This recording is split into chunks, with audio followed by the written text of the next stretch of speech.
welcome to the second episode of By the Book, a web series of the Institute of Contemporary History where we give the spotlight to books and the debates of ideas they put forth. I'm Diana Barbosa, I'm the Science Communication Officer at DHC, and I will be your host today. I will also be switching now to Spanish, the language for today's conversation. Hola, sean todas y todos bienvenidos al segundo episodio de By the Book, la serie del Instituto de Historia Contemporánea donde destacamos a los libros, sus autores y ideas. El libro al que dedicaremos este segundo episodio acaba de ser publicado en Argentina por Siglo XXI y tiene un título algo largo. Ya verán. ¿La rebeldía se volvió de derecha? ¿Cómo el antiprogresismo y la anticorrección política están construyendo un nuevo sentido común y por qué la izquierda debería tomarlos en serio? Se trata de una síntesis histórica de los movimientos de derecha radical y de cómo ellos están convirtiendo el fanatismo subterráneo en distintas formas de adhesión pública cada vez más visible. Su autor es Pablo Stefanoni, nuestro invitado de hoy. Pablo es doctor en Historia por la Universidad de Buenos Aires y forma parte del Centro de Documentación e Investigación de la Cultura de Izquierdas de la Universidad Nacional de San Martín. Es también jefe de redacción de la revista Nueva Sociedad. Combina, por lo tanto, el trabajo periodístico con la investigación en ciencias sociales. Bienvenido, Pablo. Muchísimas gracias por la invitación. Y para comentar esta obra tenemos con nosotros a Steven Forti. Steven es investigador del IHC desde el 2014 y profesor asociado de la Universidad Autónoma de Barcelona, donde completó su doctorado en Historia en el 2011. Su investigación se centra en la historia política y el pensamiento político en el siglo XX, privilegiando una mirada biográfica y comparativa. Así como Pablo, también combina el trabajo de investigación con el de periodismo. Bienvenido, Steven. Bienvenidos a todos vosotros y gracias, Diana. Y empezamos contigo. ¿Puedes hacernos una introducción general y algunos comentarios iniciales acerca de este libro que cuestiona si la rebeldía se volvió de derechas?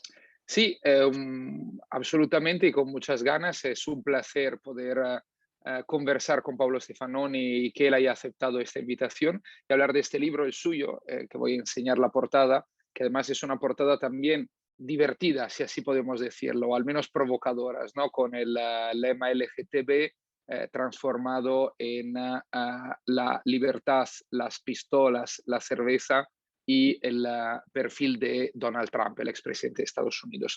Empiezo diciendo que es un libro que a mí me gustó muchísimo, realmente, porque me parece que saca a colación una serie de cuestiones que muchas veces cuesta abordar y sobre todo que cuesta encontrar en estudios que son académicos o también en los debates públicos que se han dado en los últimos años, también en la prensa, en los medios de comunicación acerca de este fenómeno, que es el que algunos llaman derecha radical, otros extrema derecha, otros ultraderecha, otros populismo identitario. Y aquí yo creo que también es importante contextualizar esta obra, que es una obra que, quiero remarcarlo, se mueve entre la academia y la divulgación, es decir, consigue trasladar en un lenguaje divulgativo unos conceptos, unos resultados, unas investigaciones, algunas muy recientes y que abarcan diferentes países occidentales y no solo occidentales, sobre este tema. Y es que este libro se inserta muy bien en todo el debate existente sobre lo que son las nuevas extremas derechas. Un debate que tiene diferentes facetas, porque por un lado, desde hace al menos una década, los investigadores, los académicos han debatido mucho sobre cuáles son las causas de las nuevas extremas derechas. Si se debe sobre todo a la crisis económica y a las políticas de austeridad que ha habido sobre todo tras el 2008-2010, si en cambio se debe a los cambios que están viviendo nuestras sociedades, la inmigración, los derechos de las minorías, una serie de reivindicaciones que ponen en duda los equilibrios de las sociedades occidentales de la segunda mitad del siglo XX, o bien por otras causas. Otra vertiente de estos debates sobre la extrema derecha es sobre cómo llamarlas y efectivamente ya antes cuando nombré un poco el ámbito en que se mueve el libro de Pablo Stefanoni, justamente hablé que algunos las llaman de una forma o de otra. Y aquí también hay un gran debate. Y justamente en el primer capítulo del libro, Pablo Stefanoni se mete en este debate y también hace una serie de propuestas al respecto. Y en la tercera vertiente, hay 4 vertientes para mí en estos debates. La tercera se conecta directamente con esto y es si podemos hablar de una gran familia política que más o menos incluya a fenómenos que también son muy distintos. Pensemos el trumpismo, Bolsonaro en Brasil, Chega y Vox en la península ibérica, Salvini, Le Pen, Orbán, etcétera, etcétera. Entonces, estamos hablando de una única familia política, ideológicamente hablando, o realmente no hace falta hablar de una misma familia política. Y también este libro, aunque digamos, toca esta temática y ofrece unas respuestas directa e indirectamente. Y la última vertiente que me gustaría subrayar es la que además nos interesa mucho como historiadores, que es, y que ha salido mucho en la prensa, también recientemente tras los acontecimientos de Capitol Hill en enero de este año en Washington, tras la derrota de Donald Trump en las elecciones presidenciales de Estados Unidos, que es la relación con el fascismo histórico. Es decir, podemos hablar, por un lado, cuando hablamos de Trump, de Bolsonaro, de Ventura, de Abascal, de Salvini, de fascismo, debemos hablar de neofascismo, debemos hablar de otra cosa. Es decir, hay concepto en este caso, por ejemplo, de extrema derecha, ¿no? Extrema derecha 2.0, nueva ultraderecha. Tenemos tropecientos libros y opiniones también en estudios académicos que se han publicado en el último lustro. Nombraría las de Casmudde, la de Roger Griffin, grandes especialistas de las derechas y los fascismos en la época contemporánea, pero también Enzo Traverso, Emilio Gentile, Federico Finkelstein, todos ellos historiadores y alguno politólogo o que estudia, digamos, la historia del pensamiento político, ¿no? Y esta cuestión es interesante porque se conecta también a una especie de esqueleto que existe en el armario desde hace un tiempo, que es el del concepto de populismo, y que se conecta tanto con las nuevas extremas derechas como con lo que es la historia actual, es decir, la política contemporánea, el pensamiento y las ideologías políticas contemporáneas. Bien, el libro de Pablo Stefanoni, sin alargar demasiado, se mete en todo esto, aborda directo e indirectamente todos estos temas y yo creo que ofrece unas ideas, lanza unas propuestas y sobre todo enriquece el debate mostrando otras facetas de estas nuevas extremas derechas que muchas veces, a las cuales muchas veces no se presta atención. Y mencionaría 4, que son también los títulos de los principales capítulos del libro.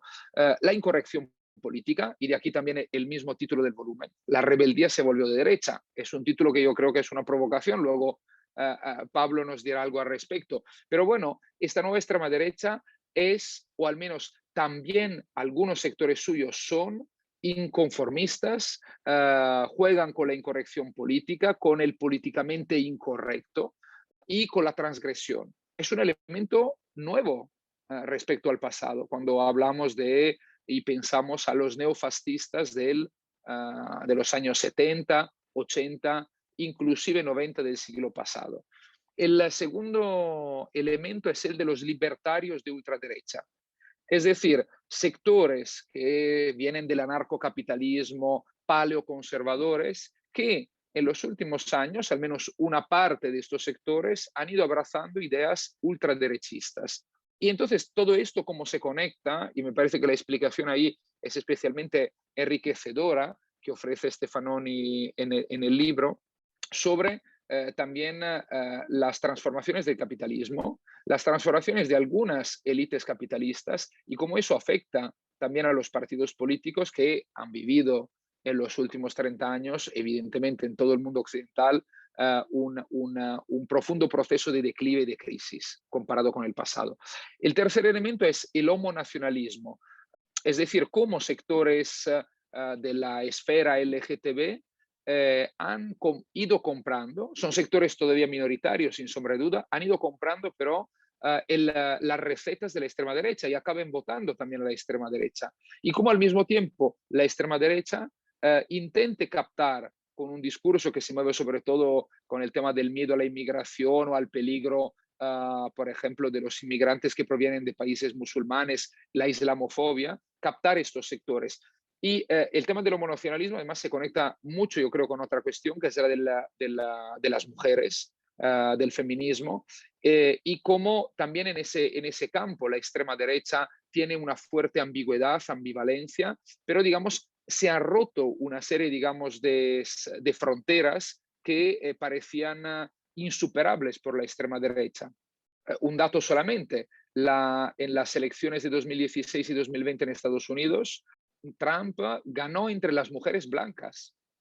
La diferencia es que, claro, las mujeres han votado sobre todo para Hillary Clinton o Biden, pero esto es si tenemos en cuenta mujeres blancas, negras, etcétera, etcétera. Si calculamos solo las blancas, Trump ha ganado, inclusive en 2020. Entonces, este es un elemento a tener en cuenta para ver todas sus repercusiones y entender sus causas. Y como el fenómeno del homonacionalismo que trata Pablo en su libro, yo creo que es especialmente importante para entender las sociedades actuales en el mundo occidental. El último elemento que quiero remarcar es el que se conecta a fin de cuentas. Otra bandera progresista, que es la del ambientalismo, del medio ambiente, y cómo también la extrema derecha de alguna forma intenta apropiarse de esta bandera. El concepto sería aquí el de ecofascismo. Voy acabando con dos consideraciones más para luego dejar la palabra a Pablo Stefanoni, que nos acompaña. La primera, otra virtud del libro de Pablo Stefanoni es que su mirada no es eurocéntrica. Y esto yo creo que es una gran virtud. Y tampoco es una mirada estadounidense céntrica, que es lo que ha pasado mucho en los últimos años, hablando del trumpismo, de la alternative rights y de estos fenómenos. Es una mirada desde, digamos, el sur del continente americano, que pero evidentemente mira con muchísima atención a lo que ha pasado en Europa, así como en Estados Unidos, pero que incluye también fenómenos que van también más allá del bolsonarismo y que, por ejemplo, en el caso concreto de Europa, casi hasta la fecha de hoy se desconocen, como el caso de algunos libertarios argentinos de ultraderecha, especialmente la figura de Javier Milei, entre otros.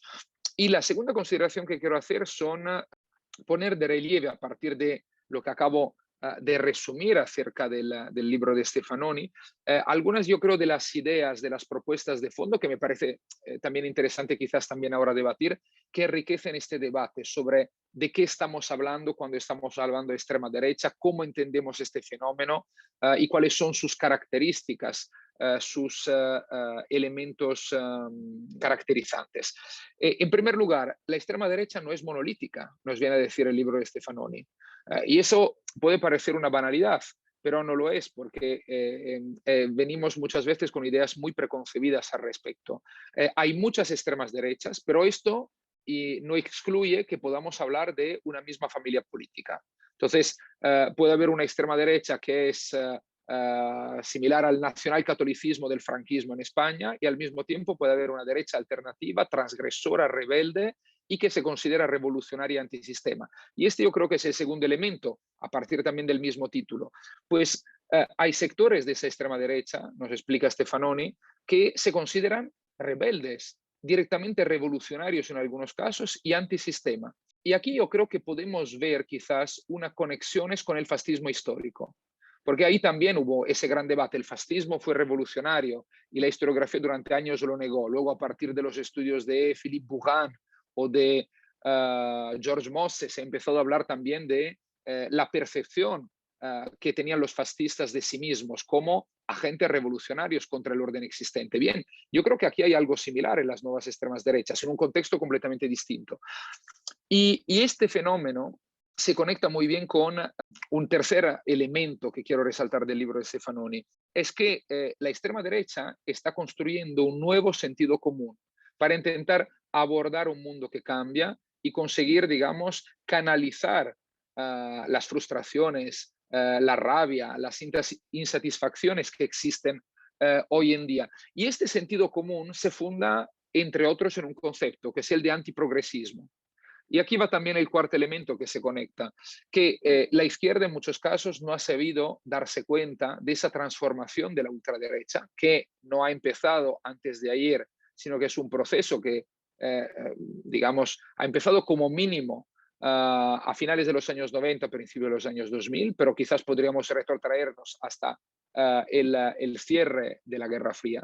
Y con esto un corolario es también que, y aquí también es una pregunta que quiero lanzar ya, aprovecho a Pablo Stefanoni, que parte de la sociedad no solo concibe la extrema derecha como revolucionaria, antisistema, transgresora, provocadora, algo que no nos podíamos imaginar hace 30 o 40 o 50 años, sino que también esa parte de la sociedad y también posiblemente una parte más que todavía no escoge la papeleta de extrema derecha, concibe, ve la izquierda como parte del establishment, parte del sistema. Son dos cosas, digamos, las dos caras de la misma moneda, al fin y al cabo. Y la ultimísima cuestión que quiero subrayar es la que se conecta con las cuestiones del homonacionalismo, del ecofascismo. Por cierto, sobre también el feminacionalismo, ha salido un libro también en inglés, traducido ahora también en castellano, de Sarah Farris, que se llama En nombre de los derechos de las mujeres, el auge del feminacionalismo, que aborda muy bien esta cuestión. Bien, estas han sido siempre la del feminismo, la del medio ambiente, la de los derechos del colectivo LGTB, consideradas unas batallas, unas banderas claramente progresistas. Entonces, que podían ser solo de las izquierdas. Pues bien, este libro nos muestra cómo esta afirmación cada vez la tenemos que poner más en duda. Y para entender cómo se están moviendo las cosas, con evidentemente una visión histórica y no solo de análisis de la actualidad, sino con una visión que abarca varios años, estamos viendo cómo estas cosas están cambiando parcialmente. Y me parece que esta es otra aportación muy interesante del libro de Pablo Stefanoni. Y aquí ya me callo porque creo que he superado el tiempo que tenía a disposición. Gracias, Steven. Tenemos un buen punto de partida para que Pablo ahora te conteste, hable un poco de su libro y bueno, y aborde esas cuestiones y desafíos y provocaciones que ya has ido lanzado. Pablo, fuerza. Bueno, muchas gracias de nuevo por la invitación. Es un placer estar acá compartiendo este espacio. Además, tengo que decir que le mandé el borrador a Steven y cuando me dijo que le había gustado, me dio ahí realmente me sentí como un poco relajado respecto al libro, porque es un libro de alguien que no es un estudioso académico de las derechas, ¿no? Si bien provengo de la historia, sobre todo la historia intelectual, y me dediqué a eso, no soy un estudioso de la derecha académicamente, y en ese sentido era un libro que partió más de algunas inquietudes personales y que empezó, de hecho, el primer capítulo era precisamente el del homonacionalismo y toda esta cuestión de el debate, sobre todo que en Francia se desarrolló más, de si los gays habían girado a la derecha y si realmente había salido una encuesta que el 30% de la población LGBT y había votado por Marine Le Pen, y se había armado toda una discusión en Francia respecto de eso, y fue un poco el origen, pero tenía que ver con esta cuestión de la ansiedad que hay en el progresismo, en el sentido que pese a que el progresismo sigue ganando batallas políticas, culturales, hay una sensación de que hay algo que no está funcionando, ¿no? Que hay algo que la extrema derecha, que las derechas están como tocando ahí una tecla que no se sabe bien cómo responder. Y en ese sentido el interés del libro, que tiene este título largo, bueno, el subtítulo muy largo, porque la editorial del siglo XXI está poniendo ese título, ese tipo de subtítulos un poco al viejo estilo, parece un poco del siglo XIX, que explicaban un poco el libro, ¿no?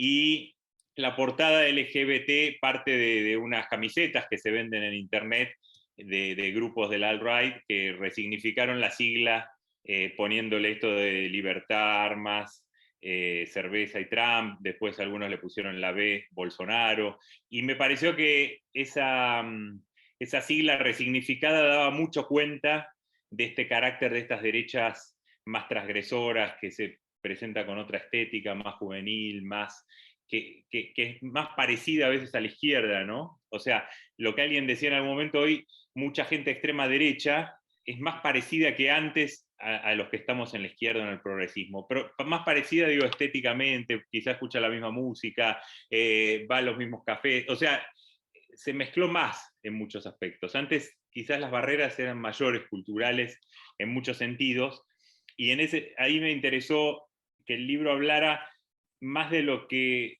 no miramos tanto en la derecha, ¿no? O sea, que la derecha es a menudo antisemita, es homofóbica, es misógina, es racista, eso es como, me parece que es como más claro, y entonces me metí más en algo que quizás no siempre es mayoritario, pero que puede ser embrionario e interesante para ver qué había de novedoso, ¿no? Y entonces quedó un libro que quedó como una mezcla, como decía Steven, quizás en el género de ensayo, ¿no?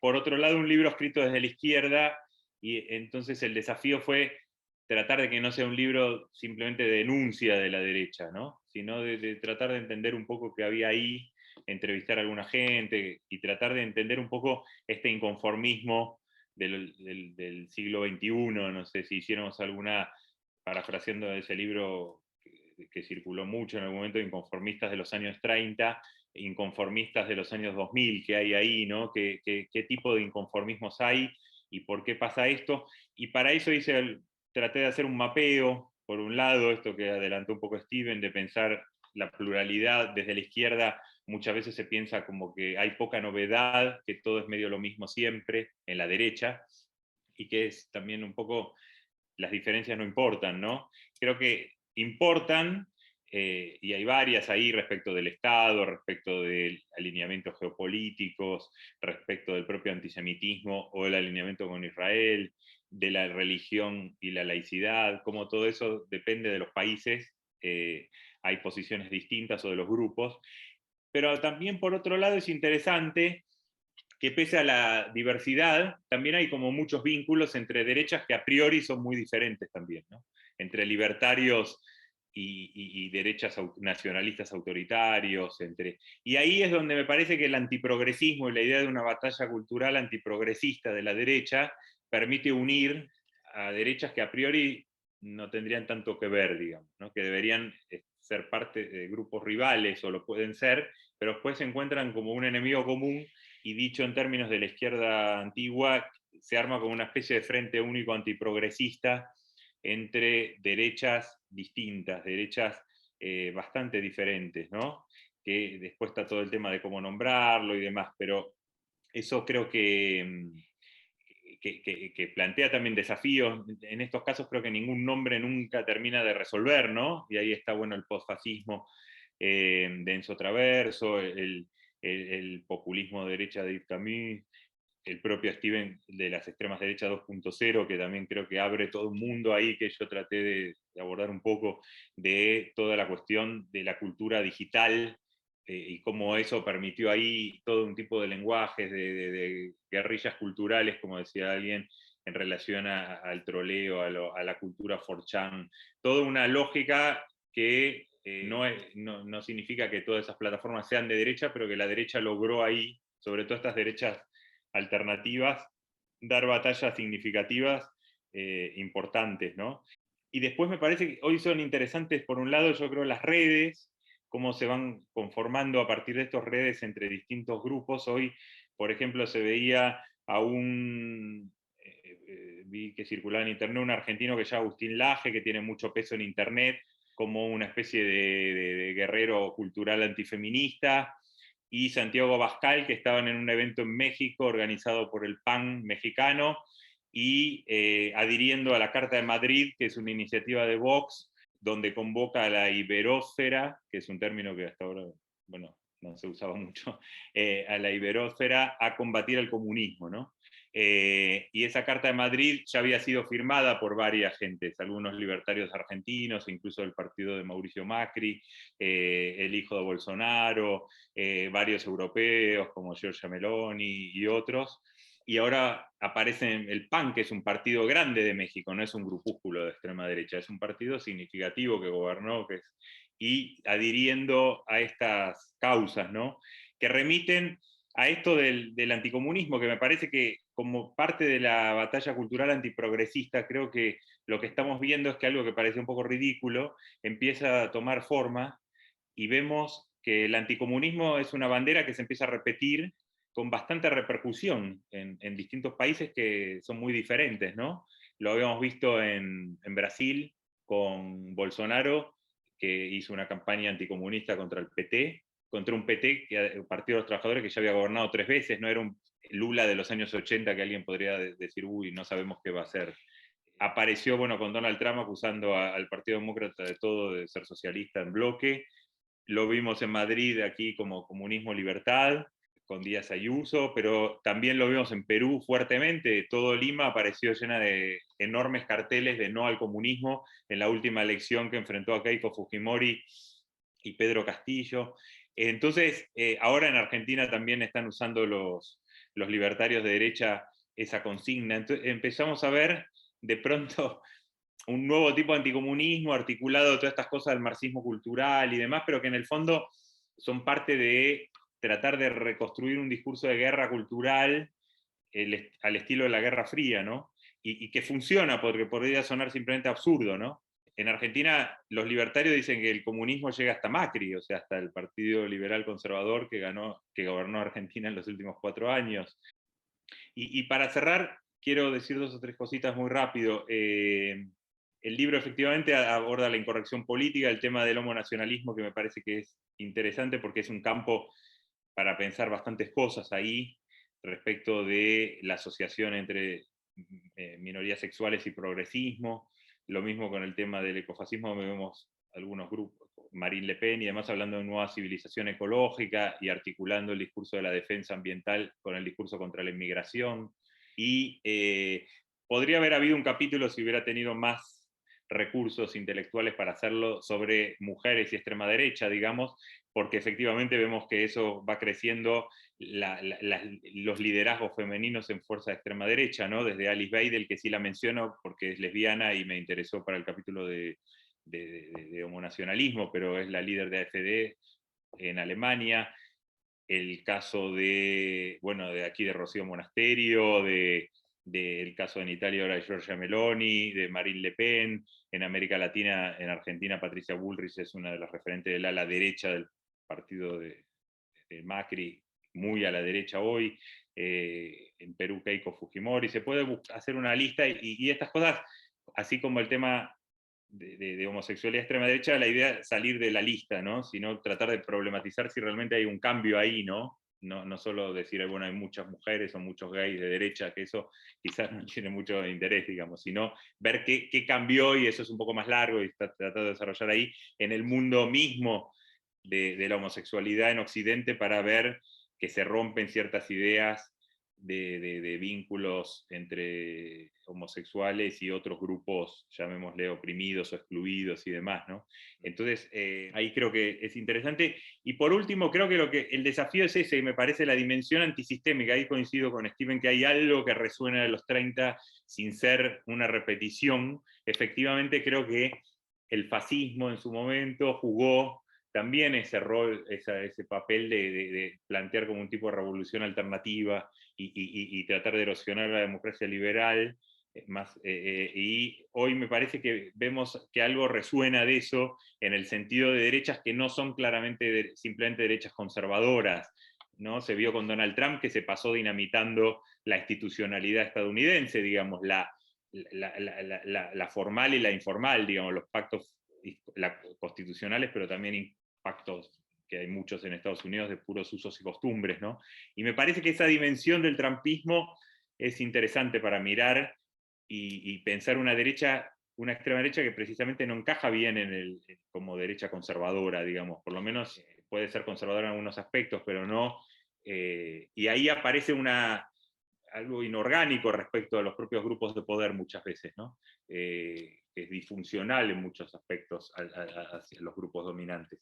Y entonces ahí me parece que eso plantea muchos desafíos al progresismo, que efectivamente frente a eso muchas veces se vuelve como una especie de defensor del statu quo, ¿no? De defender lo que hay frente a lo que puede venir, ¿no? Y ahí, con esto sí cierro, me interesaba pensar un poco eso, de cómo la idea misma de futuro está en crisis, y el progresismo, como decía alguien, termina defendiendo el capitalismo tal como es frente al capitalismo tal como pensamos que puede ser y que sería peor.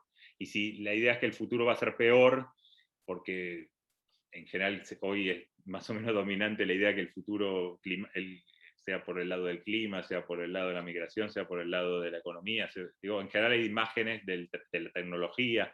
Como hay imágenes muy distópicas, creo que complican mucho la capacidad del progresismo de ofrecer miradas positivas del futuro y proyectos emancipatorios, y entonces pasa lo que me gustó, algo que decía un sociólogo francés que se llama Philippe Courcuff, que decía que hoy vivimos una época de hipercriticismo, pero desacoplado de la idea moderna de emancipación, ¿no? Entonces vemos que todo el mundo está criticando a los políticos, al sistema, digo, Internet ayuda a eso, pero en el pasado la crítica está más vinculada a una propuesta de emancipación, sea de la izquierda, del liberalismo democrático, lo que fuera, y hoy eso se quebró en muchos aspectos, y creo que ahí está un poco el nido de la serpiente, pero bueno, dejo por aquí porque también, si no, me voy a hacer un poco largo. Gracias, Pablo. Yo quería lanzaros dos cuestiones que puede ser para vosotros dos, y luego ya os dejo que comentéis entre vosotros. Desde un punto de vista de alguien que no es de la Academia de Historia y Ciencias Sociales, y por eso creo que igual nuestro público puede tener esa duda. Pues, ¿se puede estudiar este tipo de movimientos que están ocurriendo ahora mismo delante de nosotros desde un punto de vista de un historiador? O sea, desde el punto de vista de las herramientas y metodologías de la historia, visto que es algo que está ocurriendo. En el fondo estoy preguntando un poco sobre el concepto de historia del presente, ¿no? O del tiempo presente. Y la otra gran cuestión que me despierta vuestras presentaciones es que siempre estamos hablando de países dichos occidentales, ¿no? América del Norte, del Sur, Europa. ¿Se puede aplicar este debate, esta discusión, este análisis a otros países, a los contextos africanos, asiáticos? Me gustaría escucharos sobre esto. Si quieres, Pablo, yo intervengo brevemente al principio y luego te cedo la palabra a ti. A ver, sobre la primera, son dos cuestiones efectivamente muy interesantes. La primera, ¿no? que toca de lleno un poco nuestro trabajo, ¿no? Como investigadores.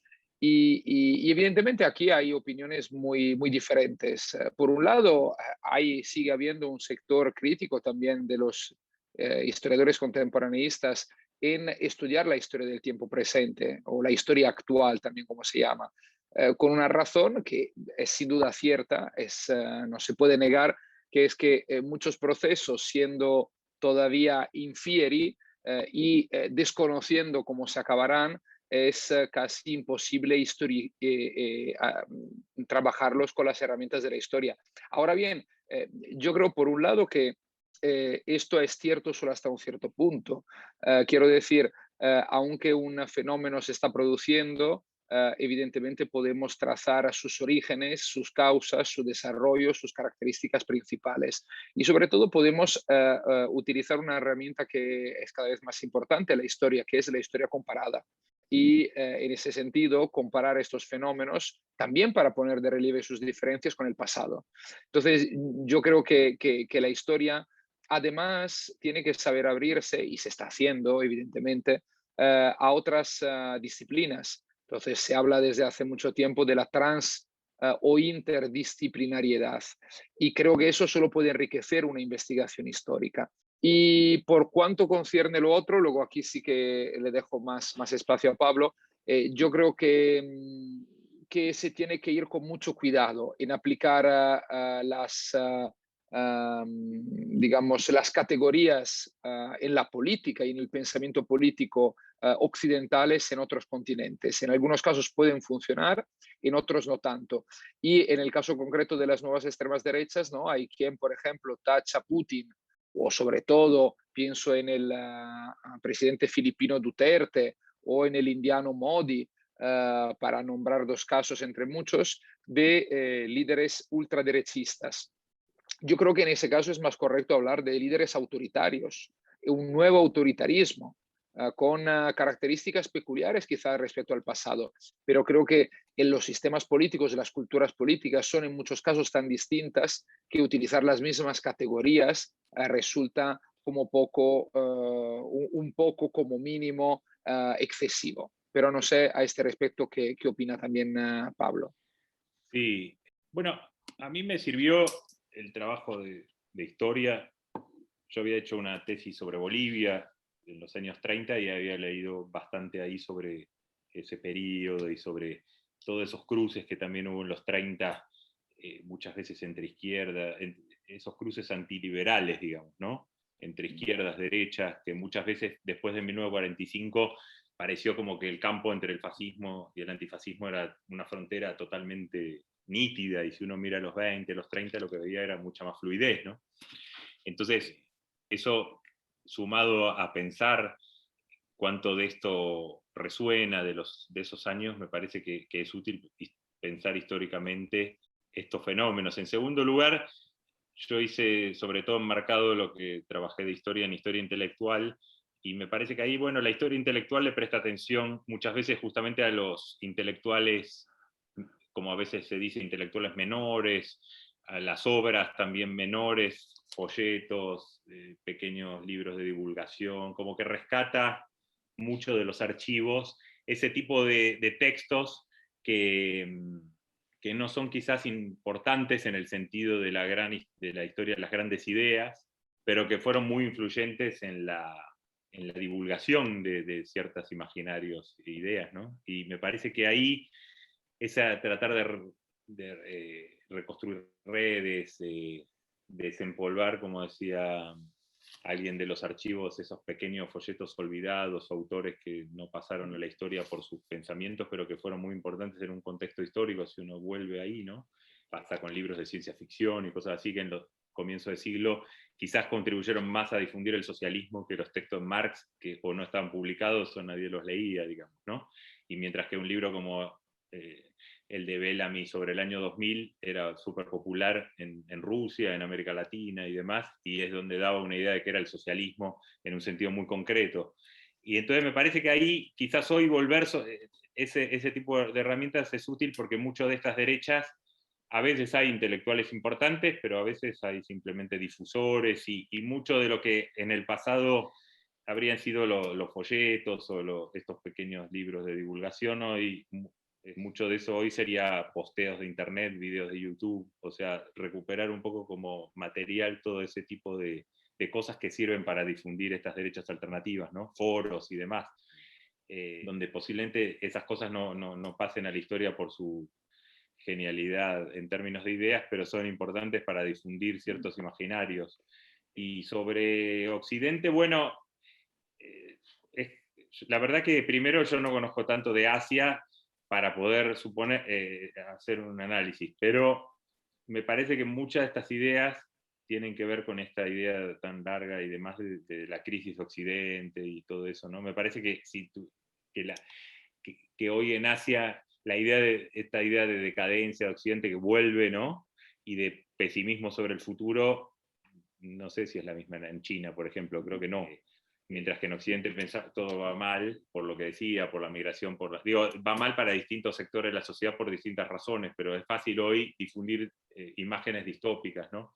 Me parece que en China o Corea del Sur o India, no sé si esa es la imagen, me parece que no tengo muchos elementos, pero intuyo que no hay esa sensación, entonces habría que ver dónde, me parece que es otra cosa, ¿no? América Latina en ese sentido, como alguien alguna vez fue definida como extremo occidente, bueno, un poco todo lo que anda por ahí de Occidente lo llevamos por ahí, ¿no? Entonces, si hay una idea de crisis de Occidente, también compramos un poco, ¿no?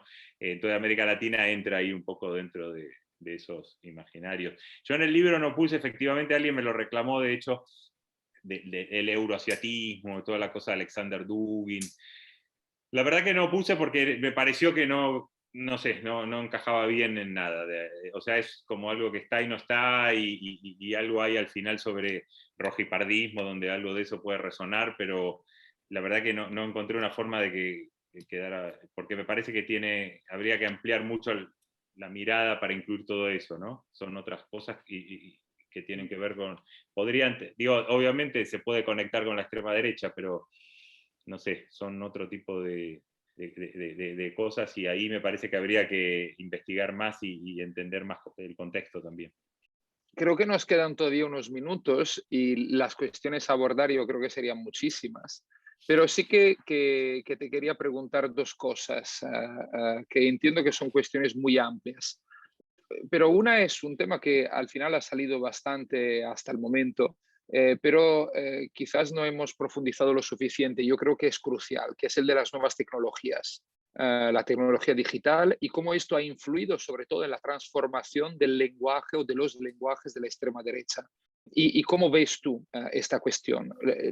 ¿Cuánto ha influido para ti y cómo efectivamente se ha ido transformando a partir de finales de los años 90, principios de los años 2000 y sobre todo a partir de 2004, 2006 con las redes sociales, el lenguaje de las nuevas extremas derechas? Y la segunda cuestión es un tema también que se conecta en realidad con lo que fue el fascismo histórico, el fascismo de la época de entreguerras. Es decir, en los años 20 y 30 había un modelo claro, más allá que luego el debate sea interminable sobre si el franquismo o el salazarismo fueron o no fueron fascismo, fueron una dictadura autoritaria o lo que sea. Y esto vale para Vichy, vale para cualquier casi de los regímenes, excepto Italia y Alemania. Pero justamente por eso, porque había dos modelos a los cuales todos más o menos miraban, aunque luego quizás modificaban algunas cosas. En la actualidad, ¿existe un modelo? Porque es una pregunta que me vuelvo a hacer yo también. Yo lo único modelo que veo, es decir, el modelo en que esta nueva extrema derecha, o al menos una tipología de esta nueva extrema derecha, ha llegado al poder y ha conseguido mantenerse en el poder, es la Hungría de Orbán, que evidentemente es un caso muy peculiar por muchas razones históricas, políticas, culturales, económicas, etcétera, etcétera, y geográficas. Pero bueno, me gustaría que para cerrar tú intentaras un poco abordar estas dos cuestiones.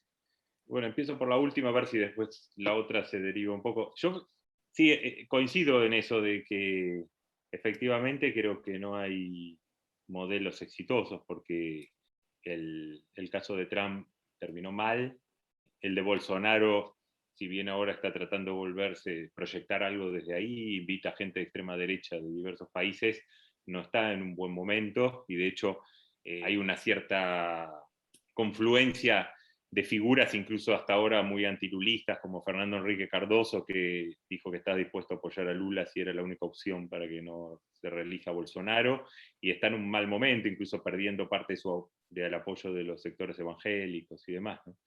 Un poco le pasó como a Trump, que el personaje se lo comió un poco a Bolsonaro y por momentos se descontrola todo, ¿no? Y parece efectivamente que los únicos modelos medio gubernamentales más exitosos sí son Hungría, un poco Polonia, ¿no? Como los de Europa del Este en esta clave. Ahora, sí, en eso coincido, y las extremas derechas de Occidente da la impresión de que primero les cuesta llegar al gobierno, y si llegan también tienen que hacer muchas concesiones democráticas en países donde la institucionalidad es un poco más fuerte, y alianzas y demás, y todavía funcionan ciertas reacciones, como en Francia, que siempre da la impresión de que de nuevo Marine Le Pen perdería en una segunda vuelta y demás. Ahí quizás ahí sí tiene un sentido el título de la idea de rebeldía, porque un poco me parece que la idea de rebeldía refiere a alguien que no está en el poder, sino que está fuera del poder, ¿no?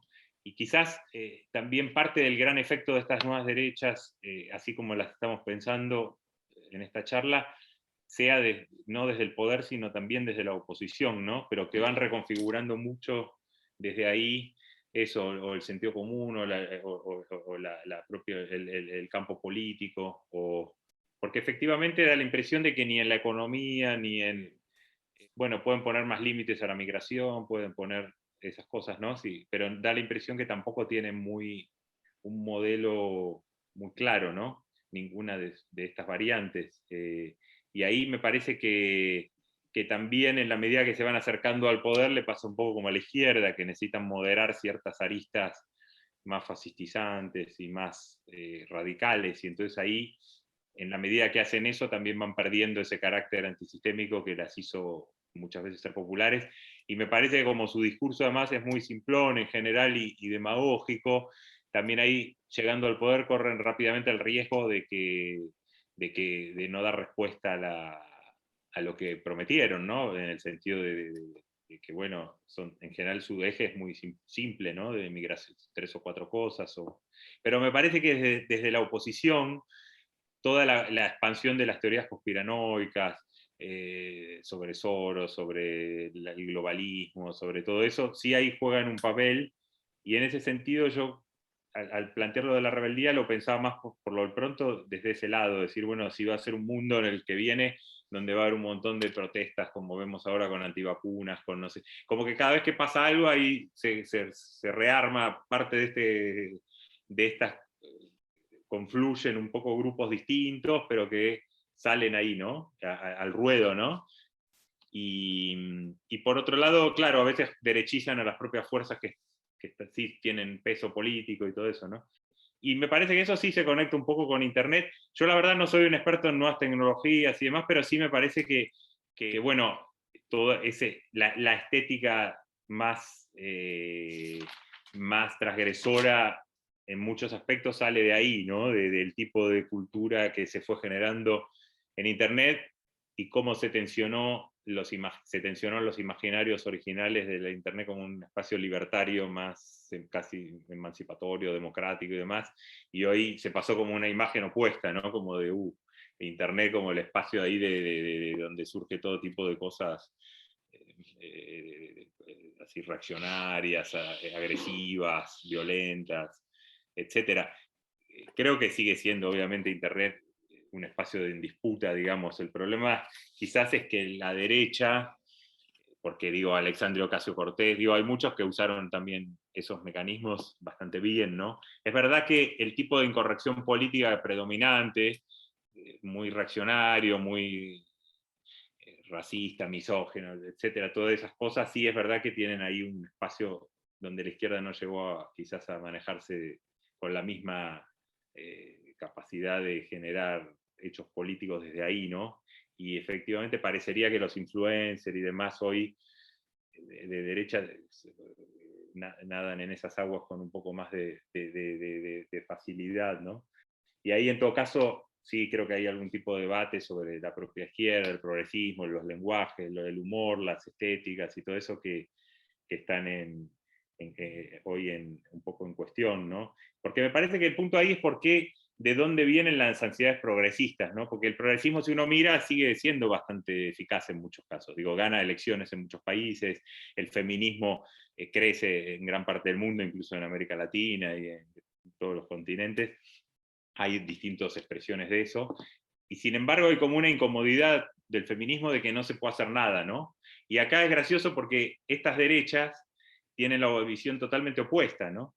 De que el progresismo controla todo, que hay una dictadura totalitaria progresista, un 1984, que la cultura de la cancelación no permite decir nada, que todos ellos actúan desde las catacumbas y todo eso, ¿no? Entonces, ahí hay un tema que creo que es un poco interesante, que es la sensación un poco de impotencia política que hay hoy, de que nadie puede nada, ¿no? Como un poco... entonces, porque los progresistas, el problema sería identificar bien dónde está el problema del progresismo, ¿no? Qué es lo que no se puede exactamente, ¿no? Y ahí me parece que hay una sensación, eso que decía Marina Garcés en un momento de sabemos todo y no podemos nada, en un librito que se llama Nueva Ilustración Radical, me parece que hay algo de eso, la sensación de que no se puede hacer, de que no se pueden cambiar las cosas, ¿no? Y ahí me parece que esta idea en las redes, todo eso, esta idea del hipercriticismo per se, medio nihilista, medio sin emancipación, sin nada, se mueve bastante bien, ¿no? Pues muchas gracias, Pablo, y te cedo la palabra, Diana. Bueno, tengo que agradeceros a los dos por esta conversación muy interesante y por colaborar en esta serie que estamos empezando y que esperemos que agrade al público y que atraiga a más gente a leer estos libros y la divulgación de historia y de ciencia social, y puedan pues con nosotros pues entrar un poco más en esos temas. Muchas gracias a los dos y hasta luego.